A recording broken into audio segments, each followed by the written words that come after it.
All right, everybody, welcome back to another video. A few days off, so I wasn't on here uploading. And this is going to be going up on Parler and YouTube, so maximum coverage. Trump has claimed that the blast that rocked Beirut a few days ago, I think it was last week, was likely, quote, an attack, citing U.S. military officials who seemed to believe the explosion was not accidental despite widespread reports that it was a chemical warehouse incident, saying it was like a fertilizer plant. But he believes it to be an actual attack.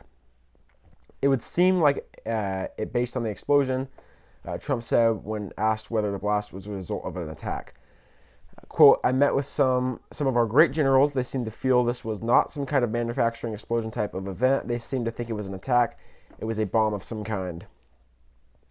So you guys can see the footage, and there's been some footage out there that's been shown to be fake, where you see a missile coming in and hitting and then exploding, which some people say that was faked. I'm not sure. It's in thermal or something like that. Moving on from that, you guys can leave that in the comments. Seth Rogen says there's too much white in Hollywood, and he's actively working to make things less white in his upcoming films. Speaking to Entertainment Weekly, the Pineapple Express star, that's a very funny movie, by the way, if you haven't watched it, said he's taken race into mind when choosing starring roles and is employing an affirmative action style hiring process that will ensure diversity among film staff. Not just diversity, but anti-white. I mean, this is discrimination at its finest.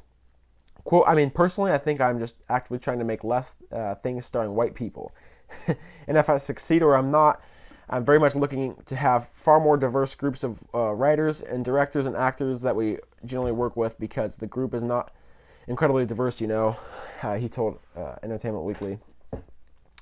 How am I doing on time? So that's how I've been trying to deal with it. It's just to actively take, as they would say, anti-racist measures to assure that some work is being done to acknowledge that black people are very marginalized in American society, Rogen stated, which I don't believe to be true, and most people don't believe it to be true. Of course, discriminating or being prejudiced against a particular racial group, in this case white people, is a very definition of racism, this article says, which is what I'm saying. That's discrimination. Now, imagine if Rogen said he's actively trying to make things starring less black people.